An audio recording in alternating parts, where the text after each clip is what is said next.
for everyone who is joining us this afternoon here in Minnesota. We are fortunate to be able to pick the brain, if you will, of a person who is certainly a leader here in Keller Williams, certainly a leader in the real estate industry as a whole, and I thought would have a lot to contribute to our new sort of paradigm of how business is being done today in the light of this coronavirus, COVID-19, as it were. I was at the office late, and I could be at the office late because it was allowed on Tuesday. And I thought, there's just a lot of chatter going on right now in the state, in this area, in the country as a whole, as far as how to balance our current environment, our current you could say a tragedy, if you will, or this kind of thing potentially in the making that we're kind of all going through right now as a country.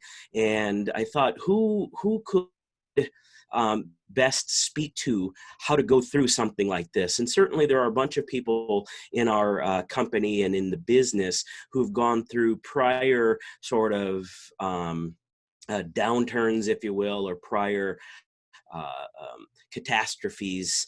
And however, I do know of one person who recently went through one, and not only went through it, but came out on the other side to just be a lot stronger and certainly more burnished through the challenge that was what they went through.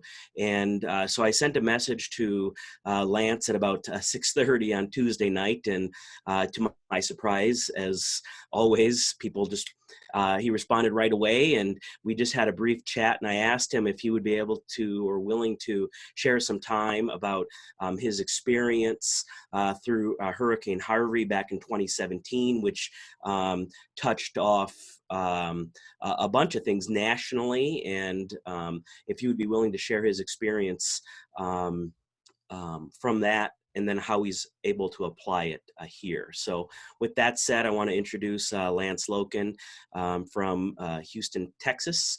Lance, if you want to maybe just give us a little bit of background about who you are and what your business looks like today, I guess, absent of or prior to the virus and all this that we've had to make some changes to. And so that way we can kind of have some context about why we should even pay attention to you. Thank you for having me. It's an honor. And yeah, things have gotten real quickly, especially in the last 2 weeks. Just a little background. We just finished up our 8th year in business. Last year, we did just over 2,500 transactions for $630 million and almost 10 million in GCI. This year, we're on pace. We were on pace to do 700 million and 2,700 transactions. And right this second, that's not what we're focused on. We're focused on taking care of the clients and handling the current situation. And what was interesting about 2017, we've never gone through a shift before, a true shift. We've gone through, hiccups and things like that. But when Hurricane Harvey hit, we didn't know what was going to be ahead of us. And literally it rained for 6 days straight. I guess 5 days straight. It went from Friday all the way until Tuesday afternoon, and it was nonstop raining, and the flooding was occurring. And I actually had 3 people on our team that were in flooded homes, and my wife has a pickup truck, a big 350 pickup truck, and I have my little BMW convertible. So I took her pickup truck and drove around and actually picked up a couple of the people. And then one person actually had their child that was in the middle of an epidemic. So I had to take them to the emergency at the hospital. So it was a really intense moment. And then Tuesday, we get the phone call from Keller Williams stating that their plans had just gone awry and they needed a 25,000 square foot warehouse. And did we know anybody? So for 2 hours after that, we called everybody we possibly could, found a warehouse, and then shifted our focus from our current situation to going over to the command center. And for the next 2.5 weeks, we were at the command center every day. And what was so cool, at least from my perspective, is just from our team, we had no less than 30 people there on a daily basis helping out wherever they could. And we didn't conduct any business. The week before the hurricane happened, we had 62 closings scheduled. 2 of them closed. Hmm. So pretty devastating from that from a financial standpoint. And the key part I think that we did that we didn't know any better, we just automatically did, was all of our inside sales agents got on the phone and called every single one of our clients, our forever clients, our current active clients, anybody that was pending, and just had conversations with them and made it real and focused on what they needed, what their situation was, and not worrying about, hey, do you know anybody that's looking to buy or sell a home? That was not the time to be having that kind of a conversation. Mm-hmm. And so then after we got to go back to work, which was the week after Labor Day, September, in 2.5 weeks time, September came our single biggest month ever in the history of our company at that moment. So by focusing on the clients and focusing on our neighborhood, our community, and not focusing on being salesy and looking for the next deal, I feel like that was the benefit. And so we have taken that exact same mentality and used it for this situation. We're calling our clients, the script that we're using, I'll just read it and they'll say, hi, this is Lance with the Loken Group over at Keller Williams Platinum. Thanks so much for taking my call. I'm reaching out to you with everything going on. It's important to our company that we check in with each of our forever clients to see if we could be a resource for you or if you need anything. Great. I'm so glad to hear that our nonprofit organization within our company, TLG Gives, is actually a great resource for anyone that you might know or hear in the future that is in basic need of supplies or resources during this time. If you or someone you come across needs anything, would you feel comfortable sending them to us? Awesome. Thank you. And if they're in need, we send them to our TLG Gives website and give them a form to fill out. And then the final point is, hey, while I have you, it might surprise you to know that the Houston market is still seeing a high volume of real estate transactions. Just last week, our team here at the Loken Group sold 23 homes. With that in mind, do you know or have heard of anyone that is looking to buy or sell in the next 3 months? If yes, go to the referral script and then thank them for their information. So everything just flows from piece to piece. First, you check to see how they're doing, so you connect with them. Secondly, you bring in the charity to see if they need anything. And then finally, just ask them if they know of anybody in real estate. And it's a normal conversation. We have had so many responses, positive responses, just off of that script and by focusing on them. Yeah. Okay. Did you guys do something similar back in 2017, or what did that look like back then? Obviously, it was kind of different. I think I heard you say that maybe 25% of the housing stock was flooded or unsaleable back then, but which might be slightly different than today, of course. But right, 139,000 homes were flooded back in 2017. Yeah. So, and 38,000 of them were completely demolished, like uninhabitable. So yes, it's a different situation. And that's one of the big things. The shift, we've been talking about the shift for the past year. We're going through a shift. It's going more and more to a buyer's market. In that kind of an environment, the shift is gradual. What happened here is our shift is really going from certainty to uncertainty. And not only that, it happened overnight. As it relates to the economic and the health concerns of our entire nation. So we're now in an uncertain times, which is a shift that we'd never experienced because it literally happened overnight. Right. Great. So we had a couple of things that we definitely wanted to talk about, not the least of which is sort of budgeting and business planning and such. One thing I want to remind those that are on the call that if you do have questions, please go ahead and enter them into the chat, and I'll be screening through them as best I can and trying to filter as many of those as reasonably possible through to Lance, and just trying to fit it in. One of the things that when we are talking about, just for everyone who's on the call right now, is for us to be thinking through how everything that Lance is talking to us about, how that might fit through the shift book that Gary wrote a number of years ago now. And there are plenty of shift tactics that I know, just as I'm responding to people, I'm trying to fit them through the paradigm of that book, which again is old, but it's amazing how it's still very, very much applicable to today's uncertainty, as Lance mentioned. So with that being said, one of the things I wanted to ask you about, Lance, and I'm not sure where I heard it from, maybe it was when you first started, or I know you were doing some listing appointments throughout late last year and maybe even early into this year.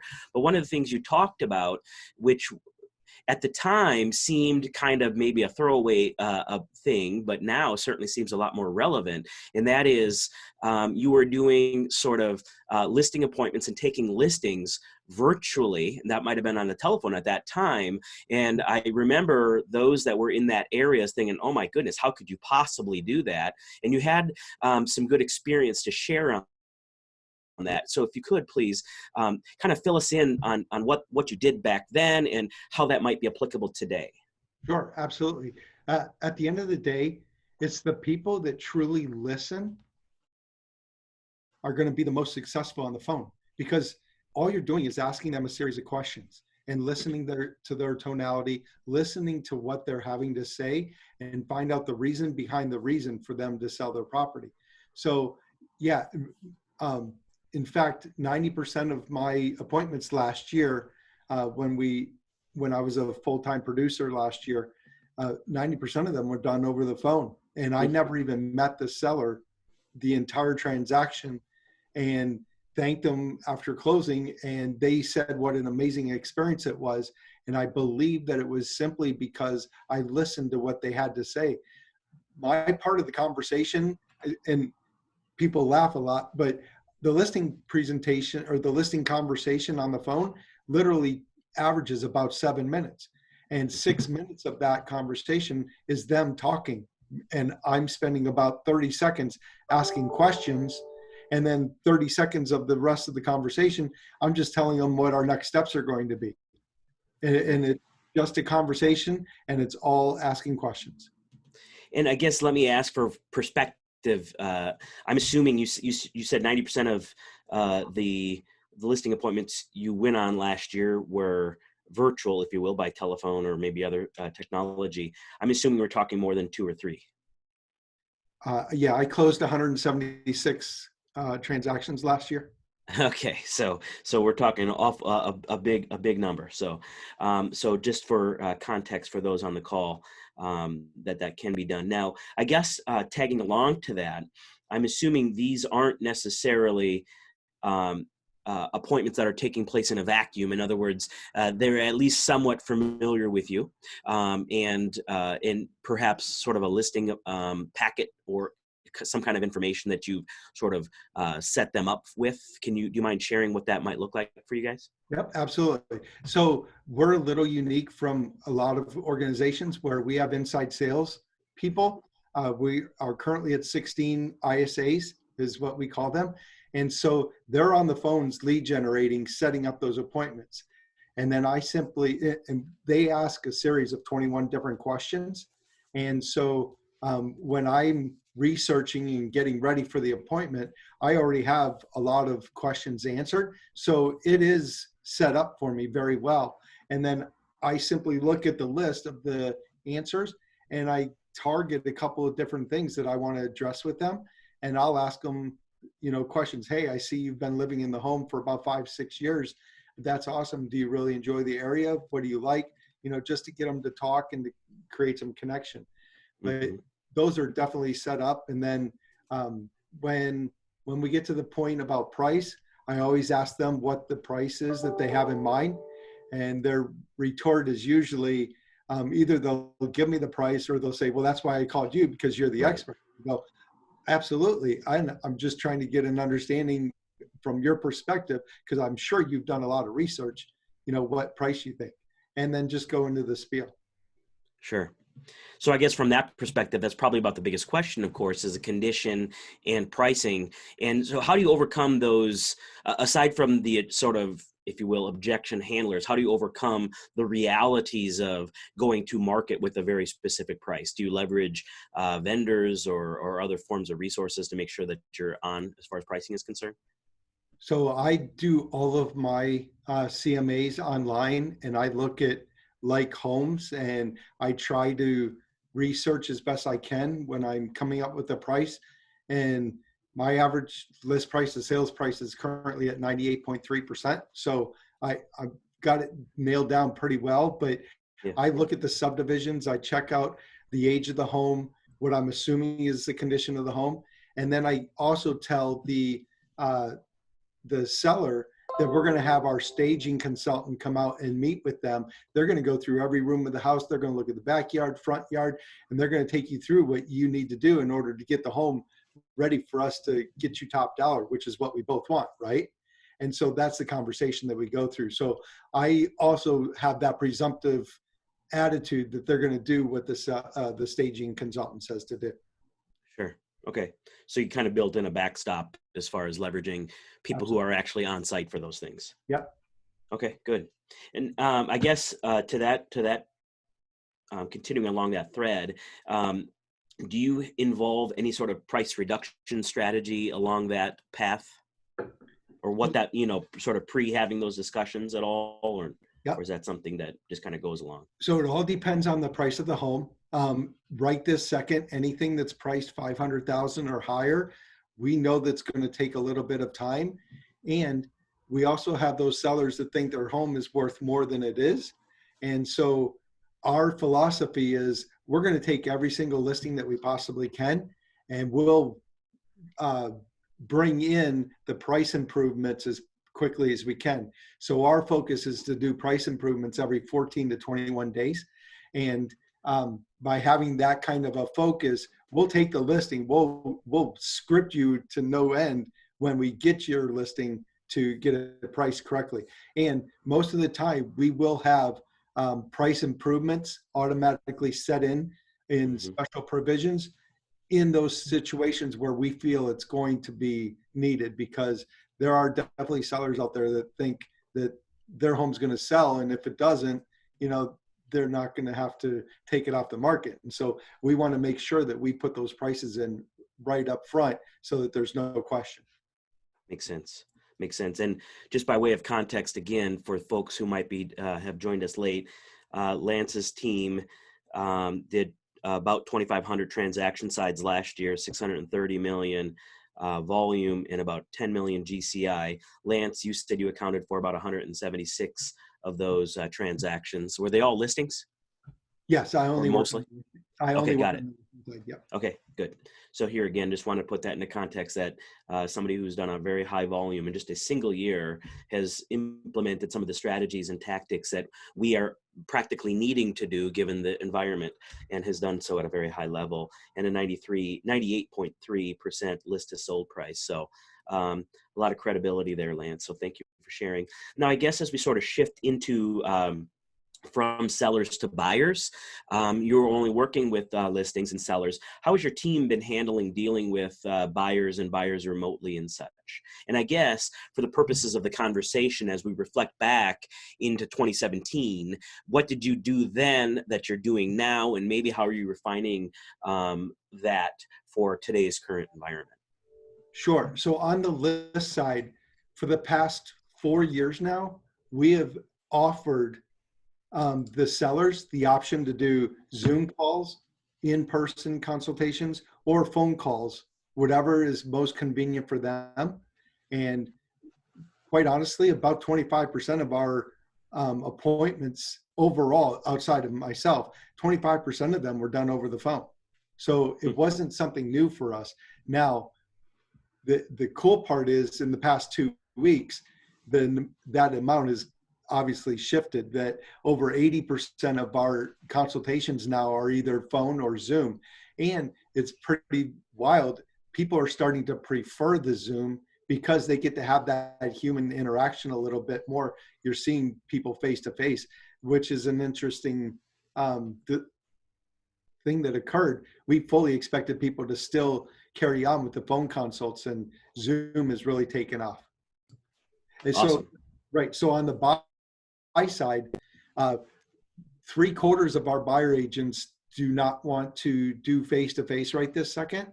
And so out of respect for them, we have completely shifted them to phone consultations and Zoom consultations. And they have worked. We're getting signed agreements. We're currently, I believe, at 81% of getting signed agreements of those appointments. What's really happening though is we are getting A buyers working with us right this second. So the floodgates have opened up with A buyers versus before we had a lot of B and C buyers. Before last week, 33.8% of our buyer people were A buyers. The other ones were B and C buyers. So it was really wild to see. Our buyer agents right this second are busier than ever. And yesterday we executed our first virtual contract from beginning to end. They did a virtual consultation, they did a virtual showing of the properties, and they executed a contract. So. Awesome. So you're getting a higher, so of the folks that you are working with from the buyer perspective, they are higher quality, and you're still converting at a very high rate. Now, and you're getting an 81%. Now, I guess as far as I know, you guys have been fortunate enough to get some of your annual team retreats and agendas that you've had. I know a couple of years ago you were focusing on conversion rate optimization, as you guys call it, CROW. And so are you seeing those things really, really pay dividends today? Oh, absolutely. And our focus on client experience since September has really carried into where we're at right this second, because our entire focus is on taking care of the client. But we also really focused on our skill set of our conversations. And that's going to be paramount during this time. When you have a little bit of extra time, there is no better thing to do than be focusing on improving your skills, because what's going to happen after this tragedy flushes through, the people that are going to expect the more professional, the more intelligent real estate agents to work with. And the better your skill set is now, and the more you can improve it now, you're going to be the economist of choice on the opposite end here. Yeah, that's awesome. That's awesome. So I'm just kind of looking through some of the questions here, and we kind of touched on it, but let's just kind of maybe go back just a little bit to see where we are yet today. And specifically, I see a bunch of people on your virtual screen behind you. Are those just random people that were walking by you threw a T-shirt on, or who are those lovelies behind you? No, that's our team from Planning Advance in September.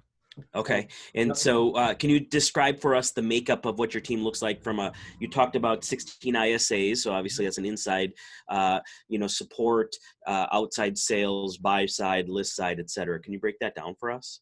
Sure. And then we have 6 listing agents.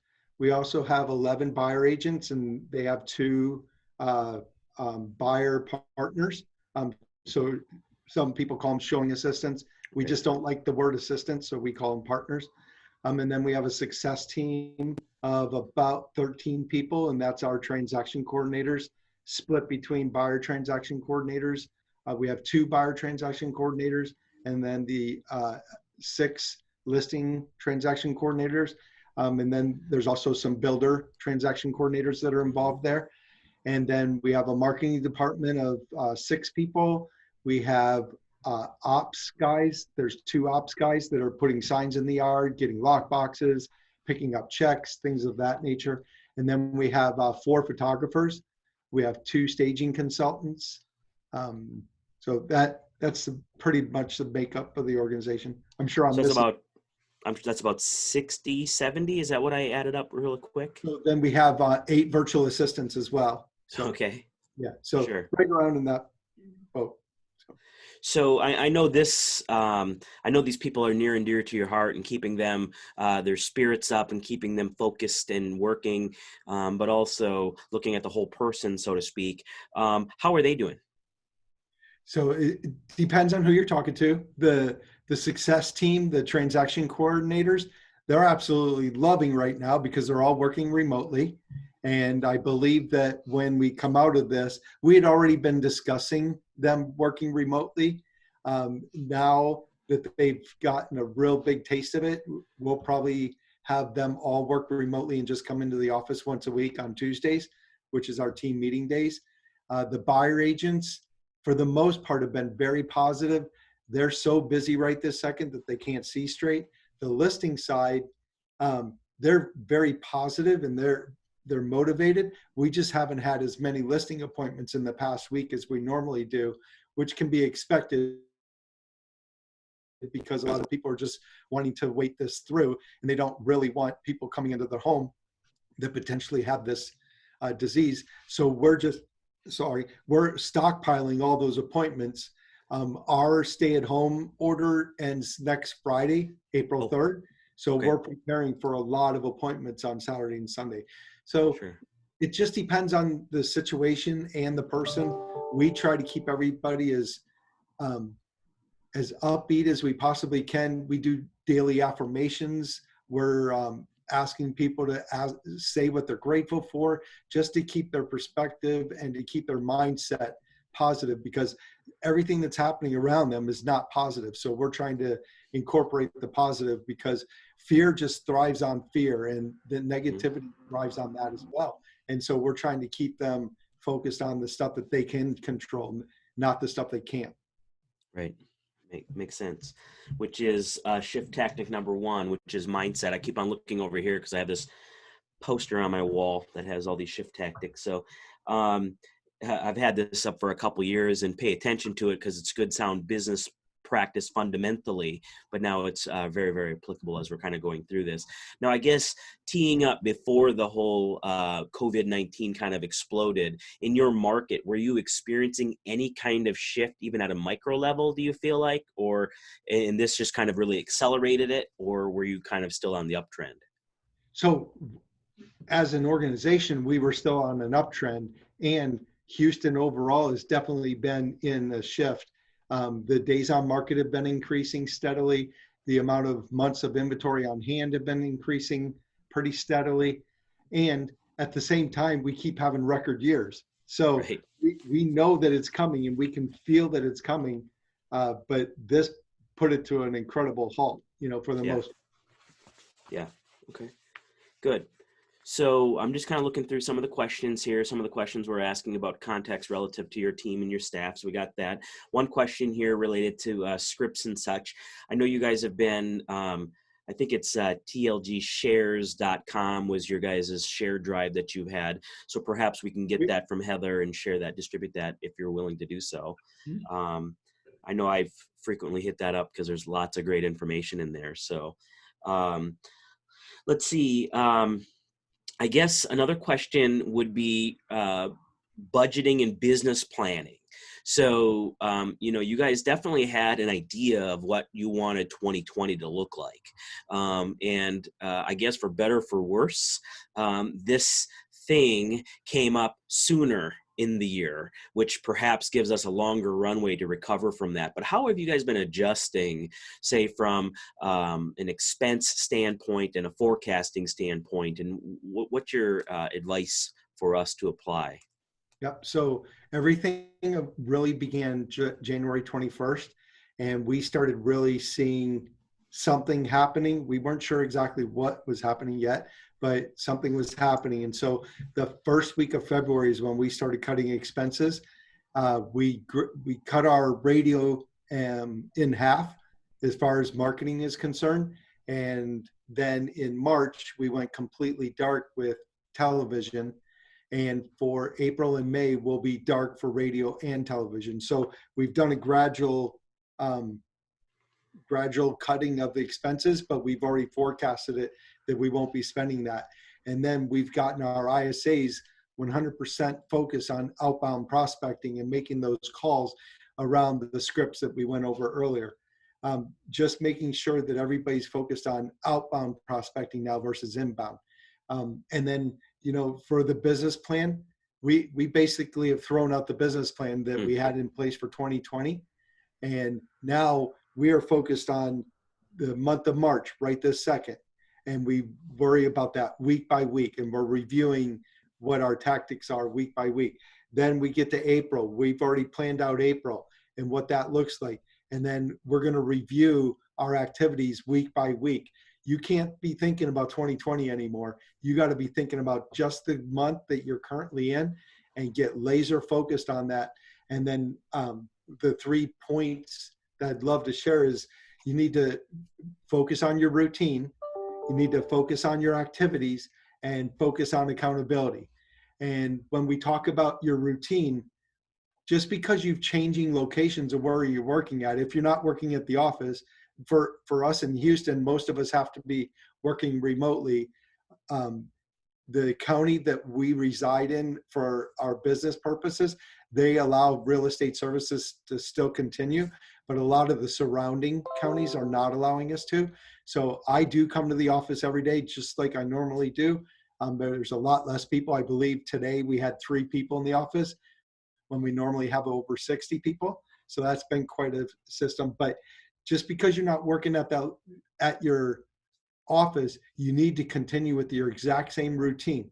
If you get up in the morning with your alarm clock, keep setting it at the exact same time, go and do your workouts. You've got to stay focused on doing those activities because you remember you've got fear and you've got news pounding you from every angle that's going to distract you. And if you allow those distractions to creep into your world, it's going to take you away from the focus that you need to have.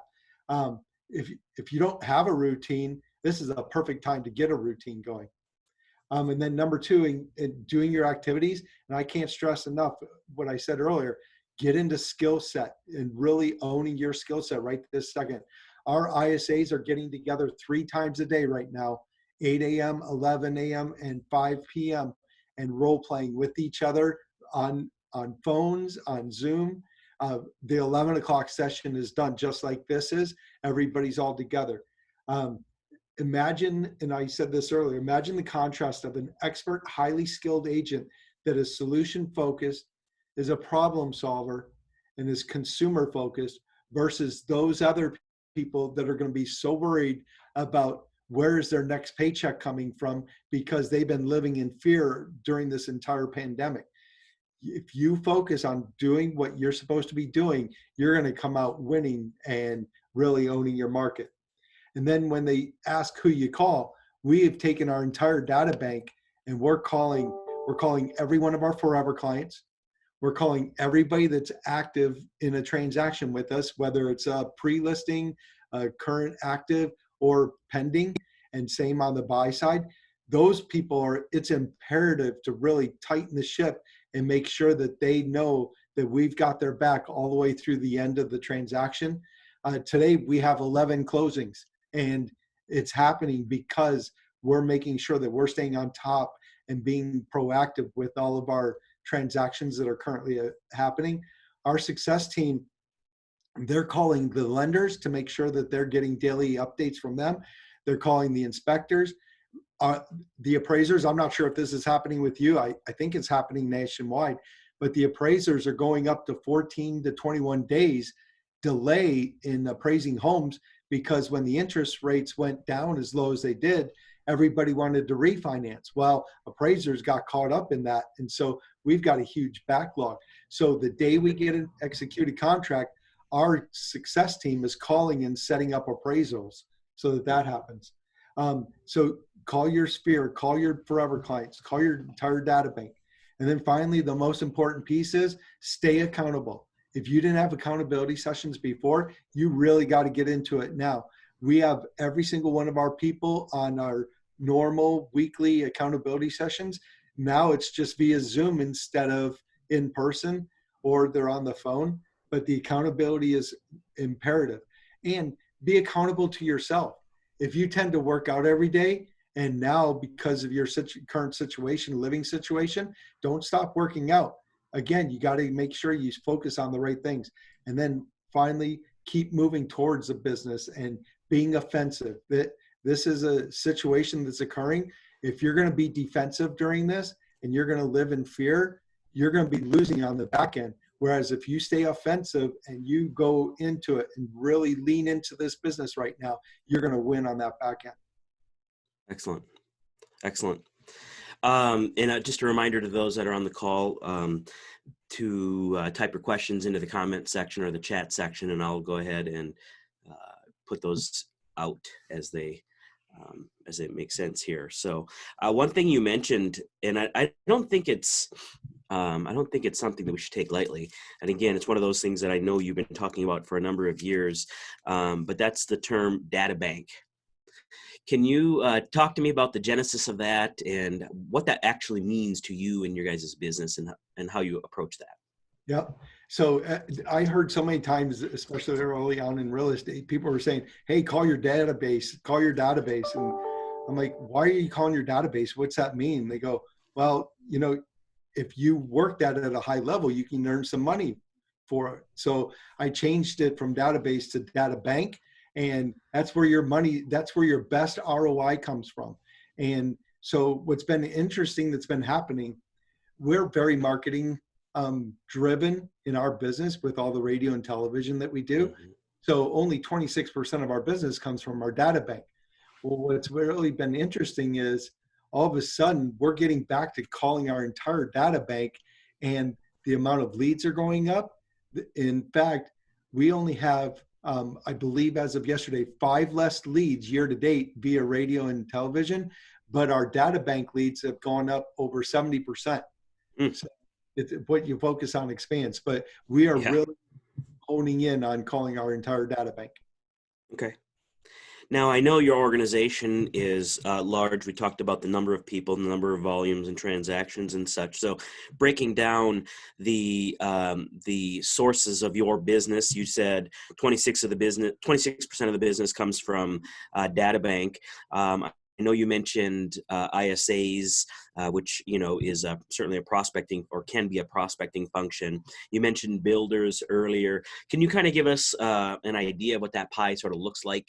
Sure. Yeah, 32% of our business comes from radio and television, 26% comes from our data bank, and 23% comes from our builder division, Mm-hmm. new construction. And you're basically shutting down the marketing component of that 32%. Are you worried about the long-term ramifications of what that might look like for you guys? No, because people think that they still hear us on the radio every day. Yeah, yeah, they do. It's funny because we used to advertise on ESPN radio, Mm-hmm. and just last month we had somebody call in and say, hey, I just heard you on ESPN radio. We haven't been on that station for 5 years. But you went deep on it, I'm sure, when you did it, right? Yes, we went deep on it, yes. Okay. And talk to me about the builder division. How are they doing? I know it seems to me from the analysis I've been doing up here, and again, I think we might be maybe a week behind you guys in terms of our governor mandated the stay-at-home order earlier this week, and it doesn't go into effect until today at midnight for 2 weeks. But what I've seen so far from my analysis is I ran, and it looked like 7% of all new construction homes have had a price reduction in the last 2 weeks. And that price reduction on average was about 3%. Now, I would expect that to continue to maybe drop a little bit lower. What are you guys seeing down there from the builders? We're seeing almost the exact same thing. Almost every single appointment now is virtual, and you can't go to a home by itself. It's appointment only.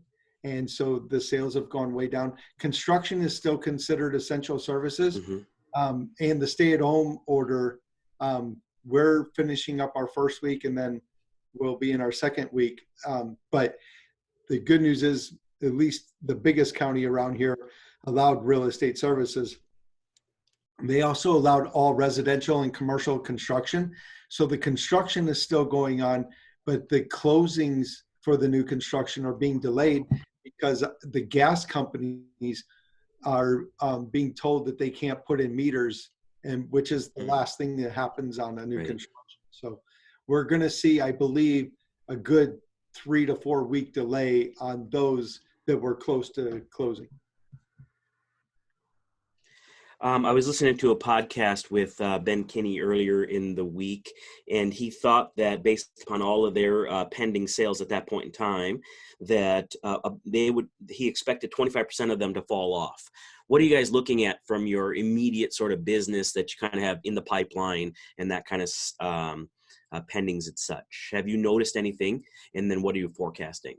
Yeah, in the past week and a half, we've had 27 either postponements or fallout. We've only had 4 terminations via the COVID, and that was directly attributable to people losing their jobs.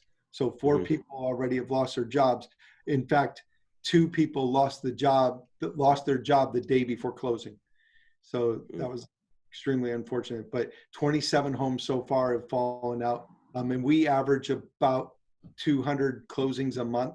So we're anticipating a few more, but like today, we have several closings today and all this week. I believe we have 33 closings scheduled for next week, and we haven't had any fallout for the month-end ones from those 27. So sure. So far you're looking at about a 15 to 20% fallout. Right. Which for the short term we anticipated. Yeah. How does that compare to 2017, if at all? I know it's a very different sort of circumstance, but. Right. Well, the biggest difference between 2017 and now is we had a finite moment. You knew the rain was going to end. You knew that the floods were going to recede and that people were going to get back to work. This is complete uncertainty. We don't have an end date on the horizon per se. Now, our stay at home goes through next Friday. And what happens if the epidemic rises, then it could go on for another week or 2 weeks or 3 weeks. So that's why in the beginning, when I said about our business planning, we're focusing on just this month, and we're taking it day by day and focusing on what are we going to do to win today? What are we going to do to win tomorrow? And get that finite and resolute, because there's so much uncertainty right this second. And we can't control what happens in the month of April right this second. We need to get as many closings as we possibly can right this second, take care of those clients that need to get into their homes right now. And then queuing up business for future. Yeah, our ISAs are on the phone all day long. They have a mandate every single day, no less than 35 contacts per person. And then they are also setting 20 kept appointments per person per month at minimum. So 35 contacts per day, and then 20 minimum. 20 kept appointments per month. Those are the 2 standards. Yeah. And I guess it sounded to me, and correct me if I'm wrong, that was mostly going through your data bank, or is that also, is there any cold prospecting going on at basically lead gen? We are calling expireds. That's not a core source right this second. We're calling our entire data bank, all of our forever clients, our sphere, the data bank itself, and then we're also calling our active clients, and that's what our focus is on. We have 68,000 in our data bank, so that's what I was going to ask. Yeah. They've got a few weeks to call. More than enough to contact. Yes. All right. Good. Let's see. I guess a couple of questions that have come up here is what. You've been blessed, I know you would say, to have the business and the people around you that you do have. One of those people, of course, being Gary Keller himself. What have you been in contact with him? What are you getting from Gary, and what does the messaging look like from that perspective? Yes, we've been talking quite a bit. I was on the phone with him for about an hour on Tuesday evening when we were realizing that we were going to be going dark or doing the stay-at-home thing. And it was a great phone call just because we were able to discuss different ideas. And that's where the whole business planning came about. I had gotten an email from Tom Ferry, and it said, trash your business plan.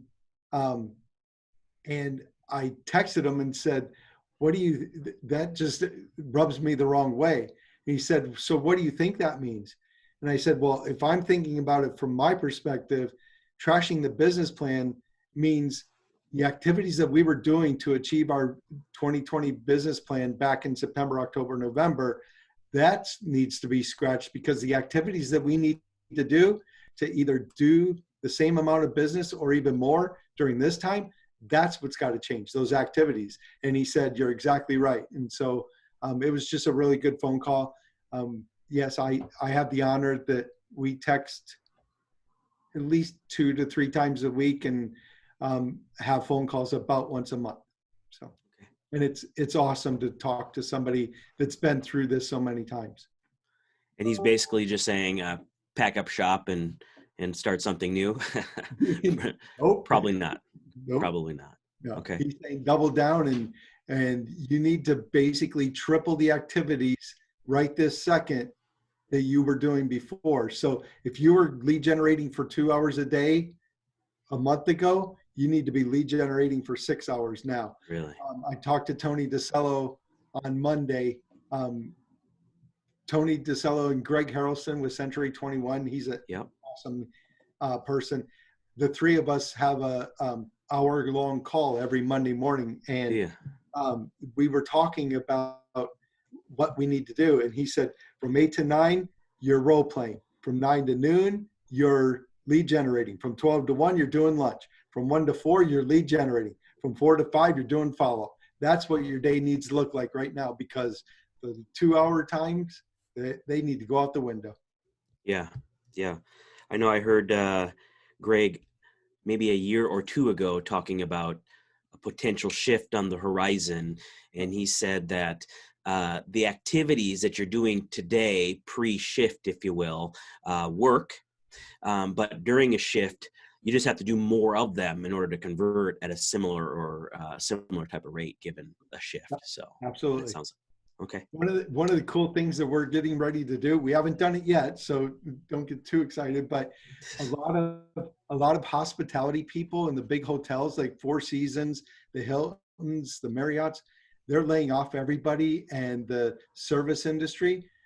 So what we're doing is we're going to reach out to anybody that has a sales background, and we're going to make it completely commission-based, but pay them to get on the phones and just lead generate at a high level. And for every nurture appointment that they get, we'll give them $25. And for every agreement that gets signed, we'll give them another $25. And it's a win-win all the way around, because we have the opportunity to give back to the community because they're out of work right this second. And then we can also up our pipeline of how many people we're calling. Right. That's good. That's good.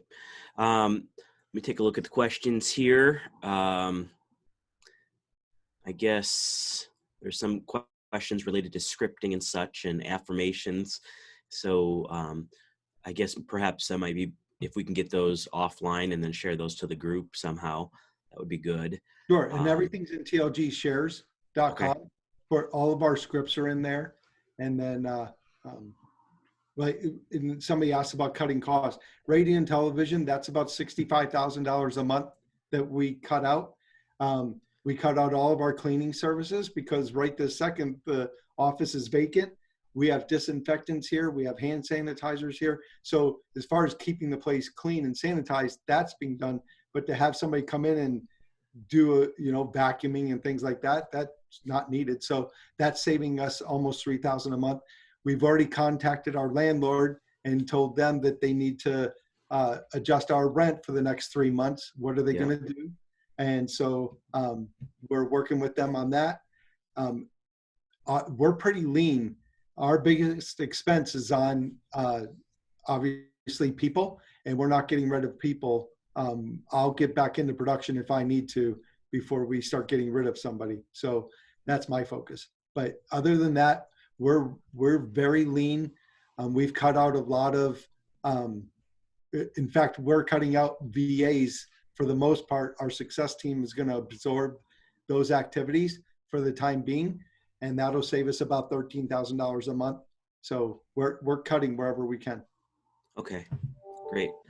So as we kind of head into the 10 minutes before 2 here, we're in the same time zone. And I know you're a Wisconsin guy.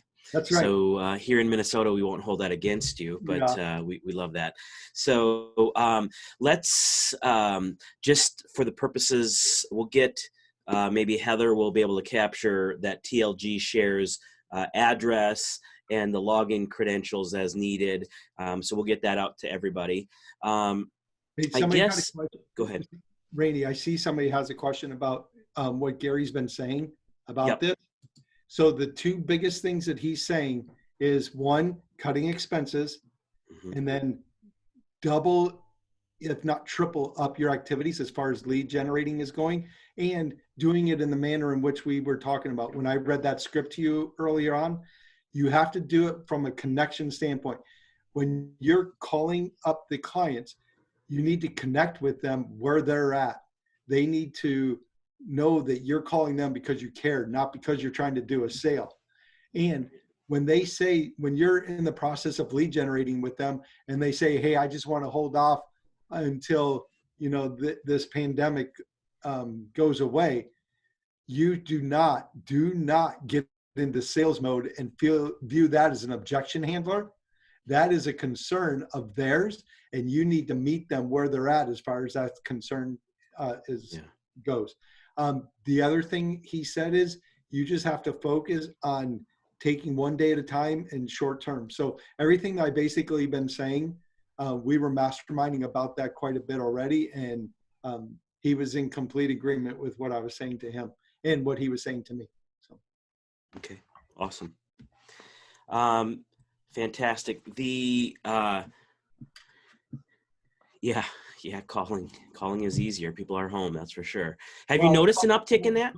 calling is easier because you're calling at home, but don't forget all those moms that have kids. A lot of our ISAs are moms that don't have kids. They're having a very difficult time with that. So what they're doing is setting up a specific space, an office space for them to do their lead generating at, and they'll Mhm. put a sign on the door and say, do not disturb me from such and such a time. Now they have to do it in smaller increments. So from 9 a.m. to 9:30, they'll be calling, and they'll take a 5-minute break, and then they'll go again up until 10. I mean, you just have to do it in shorter spurts when you have children in the house. I beg to differ. I think it's a lot more difficult right this second because they're at home. Well, I have 5 kids, Yeah. a dog, and 2 cats, and my wife homeschools. She kicked me out of the house a couple of years ago, Yeah. so for me, being the office is a norm. I think. Did you say you had 16 ISAs? Is that correct? Yeah. Are they all stateside? Oh yeah, they're all here. Everybody comes to the office every day. At least they did Okay, up 2 they're weeks not ago. virtual No. ISAs. Okay, got it. Everybody, an ISA here has to be licensed. Oh, do they? Okay. Yeah.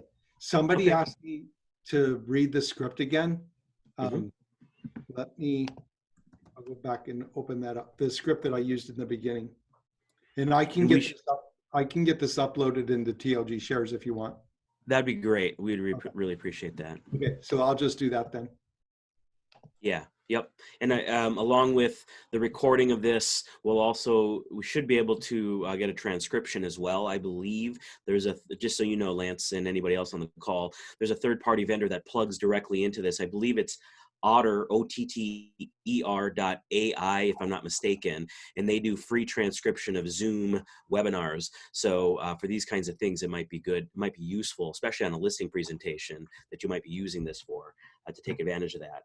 Especially if you, like me, have notes all over my desk and all over sheets of paper to go back to something firm like that. So I guess as we're coming up to 5 minutes now before the end here, it seems to me that in every sort of challenge or difficulty that there's opportunities.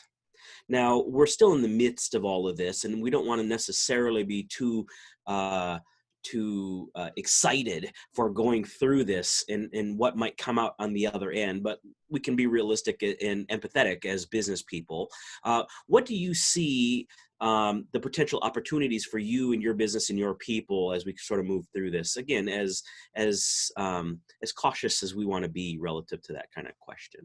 Yep, absolutely. So what I suggested a little bit ago, we're in hiring mode right this second because we believe that in the next 2 to 3 months, we're going to be so busy because of this pent up demand that we want to be prepared for it. So we're looking at the testing this new idea out.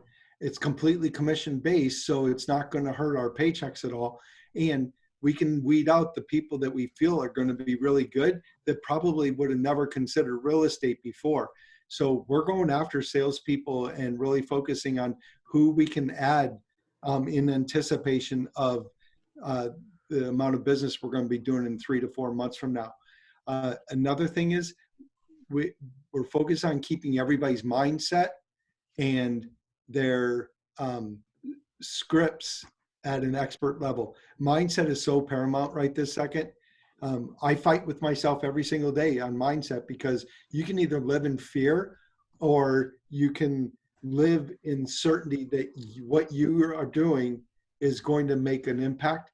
And that's what, you got to fight with every single day. It's easy to be negative. It's easy to have that negative mindset. That's why so many people have it. It's real difficult to stay positive. And right now, serving this entire organization, I need to be the positive, calming effect that they all need. Mm-hmm. Okay. Good. I guess any last thoughts in closing here? Anything that you want to share? Anything perhaps that we didn't discuss that you think will be critical as we sort of move through, at least here in Minnesota, as we move through the next 2 weeks of safer at home is what we're electing to call it here in Minnesota, rather than shelter in place, which has kind of negative connotations historically or nationally anyway over time. Any thoughts as we wrap up?